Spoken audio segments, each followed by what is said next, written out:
Hello everyone, welcome back to our channel न party न broker. तो ये सेकंड पार्ट है how to value property in India. तो फर्स्ट पार्ट में हमने देखा था कि कैसे हम प्रॉपर्टी की वैल्यू निकाल सकते हैं, एंड सेकंड पार्ट में हम देखेंगे कि वैल्यूज कैसे वेरी करती है, किस किस फैक्टर के साथ कैसे कैसे वेरी करती है, एंड उसको हम कंक्लूड करेंगे। So let's start now. तो वेरिएशन ऑफ प्रॉपर्टी वैल्यू हम लोग जब देखते हैं तो हम लोगों को देखना है कि प्रॉपर्टी वैल्यूज फ्लक्चुएट कैसे करती हैं, एंड उसको हम तो प्रॉपर्टी की वैल्यूज जो है उसको कैसे हम कैलकुलेट कर सकते हैं, एंड उसको हम कैसे उसमें हम वेरिएशंस को कैसे कैप्चर कर सकते हैं। तो जैसे हमने प्रीवियस एग्जांपल जो दिया था, तो उसमें हमने देखा था कि एक कोई प्रॉपर्टी है जिसमें 20,000 रेंटल है, तो उसमें इंटरेस्ट रेट अगर 8% है और अगर इकोनॉमी नॉर्मल कंडीशन में चल रही है तो उस प्रॉपर्टी की प्राइस 52.5 लाख रुपीज होती है। नाउ ये जो हमने मैट्रिक्स बनाया है इसमें हमने तीन सिनेरियोज कैप्चर किए हैं, 7% interest rate, 8% interest rate, 9% interest rate. तो जाके ये देखने के लिए कि अगर इंटरेस्ट रेट बढ़ता है तो क्या होता है, तो क्लियरली वी कैन सी कि इंटरेस्ट रेट बढ़ने से प्रॉपर्टी प्राइसेस घट रहे हैं, इंटरेस्ट रेट घटने से प्रॉपर्टी प्राइसेस जो है वो बढ़ रहे हैं। Now what we can also see is कि ये जो इंटरेस्ट रेट है इसमें अगर इकोनॉमिक कंडीशंस खराब होती जाती है किसी भी कंट्री की, तो ईएमआई टू रेंट का जो मल्टीपल है वो कम होता जाता है। तो अगर इकोनॉमिक कंडीशन कम हो रही है तो खराब हो रही है, तो आपका जो रेंट मल्टीपल है वो 1.75 से लेट्स से 1.5 चला जाता है। तो 52.5 लाख से घट के वो 45 लाख तक जा सकते हैं अगर कंट्री की, अगर लोकल इकोनॉमी स्लो डाउन चल रही है। तो हमने लास्ट स्लाइड में डिस्कस किया था कि इंटरेस्ट रेट के साथ डिक्रीज होते हैं तो प्राइसेस इंक्रीज होते हैं, इकोनॉमी लोकल इकोनॉमी इंप्रूव होती है तो प्राइसेस इंक्रीज होते हैं, रेंटल प्राइसेस इंक्रीज होते हैं तो ऑब्वियसली प्रॉपर्टी प्राइसेस इंक्रीज होते हैं। सिमिलरली अगर रेंटल प्राइसेस ड्रॉप करेंगे तो प्रॉपर्टी की प्राइसेस ड्रॉप होंगे। तो अगर किसी एरिया में आप रेंटल प्राइसेस को ड्रॉप करते हुए देख रहे हो तो आप वहाँ पर प्रॉपर्टी वैल्यू को जो है उसका भी ड्रॉप एक्सपेक्ट कर सकते हो। तो जनरली ये प्रॉपर्टी प्राइसेस फ्लक्चुएट जो करती है, हमने ये एक एग्जांपल के लिए यहाँ पर देखा था कि हमने 20,000 वाली प्रॉपर्टी का कैसे। अब अगर इसे हमें किसी भी प्रॉपर्टी के लिए अप्लाई करना हो, रेंटल 10,000 हो या 60,000 हो, तो उसके लिए हमें कॉमन मैट्रिक्स डेवलप करना होगा। तो जो हमने लास्ट एग्जांपल में दिया था उसी को हमने एक दूसरे मैट्रिक्स में कन्वर्ट कर दिया, value as multiple of yearly rentals. मतलब ईयरली रेंटल जो है उसका कितना टाइम्स आपको प्रॉपर्टी में उसका कितना टाइम्स आपको प्रॉपर्टी वैल्यू एज्यूम करना चाहिए। तो अभी उसी को हमने जब कन्वर्ट कर दिया तो हम देख सकते हैं कि प्रॉपर्टी प्राइसेस जो है वो अराउंड 17 से लेकर 27 टाइम्स के बीच में वेरी करेगी अगर इंटरेस्ट रेट 7 to 9% के बीच में वेरी करेगी। आज का जो कंडीशन है, यानी कि कोविड-19 के कारण इकोनॉमिक ग्रोथ बहुत स्लो हो रही है एंड अभी अनसर्टेनिटी है, तो ईएमआई टू रेंट का मल्टीपल जो है वो बहुत नीचे आ चुका है, 1.5x है।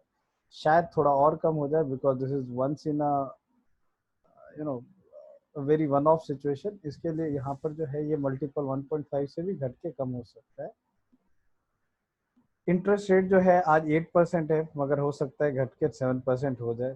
तो आज की जो कंडीशन है वो ये है कि आज इंटरेस्ट रेट अराउंड 8% है एंड इकोनॉमी लोअर, इकोनॉमी जो है वो स्लो डाउन में जा रही है। तो आज रेंट का जो है ईयरली रेंट का 18.8 टाइम्स वैल्यू होना चाहिए। अगर इंटरेस्ट रेट घट जाता है और इकोनॉमिक कंडीशन सेम रहती है तो प्रॉपर्टी प्राइसेस जो है वो रेंटल्स के 20.4 टाइम्स हो जाएंगे। तो हमने देखा कि अगर आज के डेट में 8%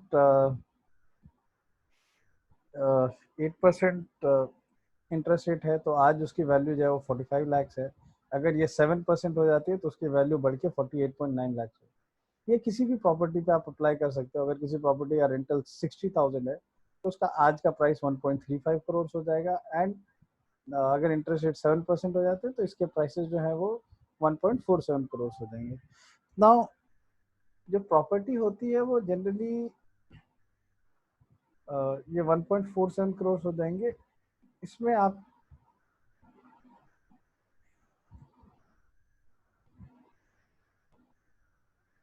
इस प्रॉपर्टी में जो वेरिएशंस है वो आप देख सकते हो। जनरली ये प्राइसेस जो है 1.5 to 2x के बीच में ही वेरी करती है ईएमआई टू रेंट मल्टीपल की। तो अभी हमें देखना है कि ये रेंटल्स का जो हम फॉर्म तरीका यूज कर रहे हैं, ये तरीका क्या हमने कुछ खुद से बनाया है, ये कोई अनटेस्टेड फॉर्मूला है या फिर ये और भी कहीं यूज होता है। तो हम इसको स्टॉक्स और कमर्शियल प्रॉपर्टी से कंपेयर करके देखते हैं कि ये कैसे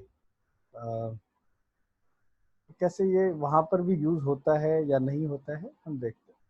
तो सबसे पहले हम इसको स्टॉक से कंपेयर करते हैं। अगर आप स्टॉक मार्केट में किसी भी शेयर को वैल्यू देखते हैं तो उसमें जो सबसे कॉमनली यूज क्वेश्चन होता है वो होता है उसका पीई रेशियो कितना है। PE ratio is nothing but it is price to earning ratio. Share का पर शेयर का प्राइस क्या है, पर शेयर की अर्निंग क्या है, एंड उसके हिसाब से हम देखते हैं। अगर पीई रेशियो बहुत ज़्यादा है मतलब उस स्टॉक का पोटेंशियल बहुत अच्छा है, वो बहुत अच्छा ग्रो करने वाला है, वो जो है उस स्टॉक का फ्यूचर काफ़ी अच्छा है। अगर पीई रेशियो कम होता है तो मतलब उसका पोटेंशियल इतना अच्छा नहीं है, शायद वो शेयर जो है वो स्टैग्नेट कर गया है, अब वो उसमें ज़्यादा ग्रोथ बचा नहीं है, तो ऐसा है। तो सिमिलरली ये जो प्राइस टू रेंटल रेशियो ये भी वही चीज़ कैप्चर करता है कि प्राइस जो है वो प्रॉपर्टी का प्राइस है, रेंटल जो है वो उस प्रॉपर्टी की अर्निंग्स है। तो ये प्राइस बाय रेंटल रेशियो जो हम लोग यूज कर रहे हैं, ये एग्जैक्टली वैसा ही है जैसे आप किसी स्टॉक के लिए पी बाई ई का रेशियो ट्रैक करते हो।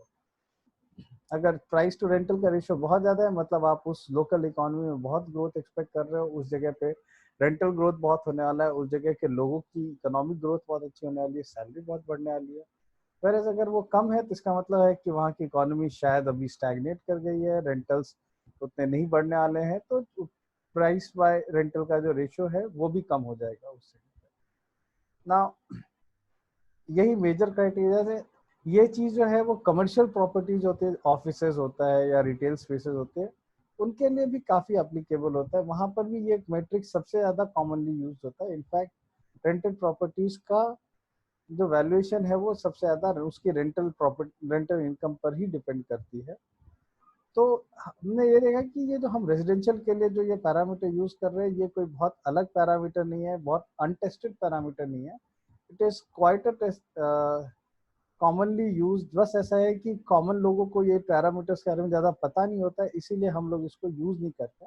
बट इसको हम यूज करें तो जैसे स्टॉक मार्केट में लोग शेयर्स के बारे में एक अच्छा वैल्यूएशन कर सकते हैं या कमर्शियल प्रॉपर्टीज के लिए कर सकते हैं, ऐसे ही हम लोग एक रियल एस्टेट जो कि रेजिडेंशियल है, जो कि सेल्फ यूज के लिए है या रेंटल्स के लिए परचेज कर रहे हैं, उसके लिए भी हम लोग यूज कर सकते हैं। कंक्लूजन जो हमने पॉइंट्स डिस्कस किए थे, बस हम उन्हीं को एक बार फिर से रिवाइज करेंगे। रेंटल इनकम जो है वो बेस्ट क्राइटेरिया, बिकॉज ये जनरली एंड यूजर पर्सपेक्टिव से होता है। तो हमें रेंटल इनकम जो है उस रेंटल जो होते हैं उस प्रॉपर्टी के, उसको अगर ध्यान दें तो हम प्रॉपर्टी की वैल्यू निकालना हमारे लिए काफ़ी, वैल्यू जो है एज्यूम करना हमारे लिए काफ़ी ईजी हो जाती है। इंटरेस्ट रेट जो होता है वो भी प्रॉपर्टी मार्केट को अफेक्ट करता है। जनरली लोग इंटरेस्ट रेट्स पर ज़्यादा ध्यान नहीं देते हैं।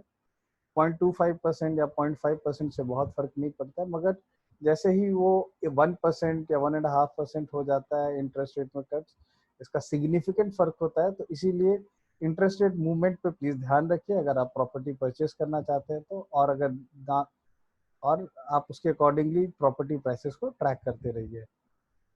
प्रॉपर्टी प्राइसेस होती है वो जनरली किसी भी एसेट साइकिल की तरह उसका भी अपना एक साइकिल चलता है। कभी कभी वो सालों तक ओवर वैल्यूड जोन में होता है, कभी कभी सालों तक वो अंडर वैल्यूड जोन में होता है। तो ऐसा नहीं है कि आपने प्रॉपर्टी की एक अप्रोक्सीमेट वैल्यू निकाली तो आप परेशान है कि ये जो प्रॉपर्टी है ये 2 साल से तो मैं 2 साल 3 साल से ट्रैक कर रहा हूँ बट वो फेयर वैल्यू के पास नहीं आ रही। कभी कभी ये सालों लग जाते हैं। मुझे मुंबई की प्रॉपर्टी प्राइसेस 2010 से कॉस्टली लग रही थी बिकॉज रेंटल यील्ड उस टाइम पे 2-2.5% था, एंड जो कि इवन टिल 2020 करेक्ट नहीं हुई है। आज भी जो रेंटल यील्ड्स है वो उसी जोन में है। बट हाँ ये हुआ है कि लास्ट 3-4 साल से प्राइसेस स्टैग्नेट कर गए हैं, तो रेंटल यील्ड्स धीरे धीरे बढ़ते जा रहे हैं। तो चीज़ों को अपने फेयर प्राइस पर आने में टाइम लगता है, उसका कोई टाइमलाइन नहीं होता है। उसके बारे में जो है सिर्फ मार्केट ही उस टाइमलाइन को के बारे में डिसाइड कर सकता है। बट आपके हाथ में जरूर है कि आप समझ सकते हैं कि अभी जो प्रॉपर्टी साइकिल है वो ओवर वैल्यूड साइकिल में है या अंडर वैल्यूड में है, एंड अकॉर्डिंगली डिसीजन ले सकते हैं। अगर आप सेलर हैं और प्रॉपर्टी ओवर वैल्यूड जोन में है तो आप प्लीज उसके प्राइसेस बढ़ने का वेट मत कीजिए, बिकॉज बहुत अनलाइकली है कि प्राइसेस बढ़ेंगे, आप बेच दीजिए। अगर प्राइसेस अंडर वैल्यूड जोन में है एंड आप प्राइसेस के ड्रॉप होने का वेट कर रहे हैं, हो सकता है ड्रॉप कर जाए, बट इवन आज आपको जो है अगर अच्छी डील मिल रही है तो आप उसको ले सकते हो। तो इसीलिए हमने देखा कि अगर आपको प्रॉपर्टी की अप्रॉक्सीमेट वैल्यू है तो आप एक इन्फॉर्म डिसीजन ले सकते हो, एंड आप जो डिसीजन लोगे उसके पीछे आपका एक बेसिस होगा, आप उसको ट्रैक भी कर सकते हो। तो यही मेन पॉइंट्स हैं, इन्हीं का ध्यान रखिए। एंड आई होप ये वीडियो से आपको वैल्यूएशंस के बारे में थोड़ा इजी पड़ा होगा एंड आपको कोई भी प्रॉपर्टी वैल्यू करने में हेल्प मिलेगी। तो यही हमारा एम था। So this was a presentation by न पार्टी न ब्रोकर। हमारे साथ इतनी देर रहने के लिए धन्यवाद। Thank you. Thank you.